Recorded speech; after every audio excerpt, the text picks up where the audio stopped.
దేశానికి ఉప ప్రధానిగా, రక్షణ శాఖ మంత్రిగా, కార్మిక శాఖ మంత్రిగా ఉన్నతమైన పదవులు అనుభవించి బాబు జగ్జీవన్ రామ్ ఈ దేశానికి ఎనలేని సేవ చేశారని మహనీయుల ఆశయ సాధన సేవా సమితి జిల్లా ప్రధాన కార్యదర్శి కందుల లక్ష్మయ్య తెలిపారు. అంబేద్కర్ రాజ్యాంగాన్ని రచిస్తే భారతదేశంలో రిజర్వేషన్లను అమలు చేసినటువంటి గొప్ప మహనీయుడు బాబు జగ్జీవన్ రామ్ అని కొనియాడారు. భారత మాజీ ఉప ప్రధాని డాక్టర్ బాబు జగ్జీవన్ రామ్ 40వ వర్ధంతిని పురస్కరించుకొని తిప్పర్తి మండల కేంద్రంలోని ఆయన విగ్రహానికి పలువురు పూలమాలలు వేసి ఘనంగా నివాళులు అర్పించారు. ఈ సందర్భంగా మహనీయుల ఆశయ సాధన సేవా సమితి జిల్లా ప్రధాన కార్యదర్శి కందుల లక్ష్మయ్య మాట్లాడుతూ, జగ్జీవన్ రామ్ ఈ దేశానికి ఉప ప్రధానిగా, రక్షణ శాఖ మంత్రిగా, వ్యవసాయ శాఖ మంత్రిగా, కార్మిక శాఖ మంత్రిగా ఉన్నతమైన పదవులు అనుభవించి దేశానికి ఎనలేని సేవ చేశారని అన్నారు.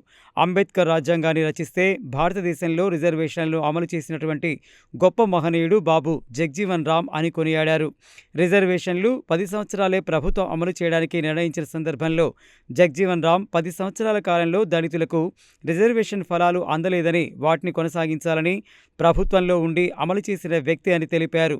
భారతదేశ రక్షణ రంగంలో అనేక మార్పులకు ఆద్యుడు జగ్జీవన్ రామ్ అని అన్నారు. ఈ కార్యక్రమంలో తెలంగాణ ఉద్యమకారులు Jakati Anand, Kashivariguda sarpanch SK Kamal, SK Karim, SK Kamal, SK Karim, SK Shahid, Syed తదితరులు పాల్గొన్నారు.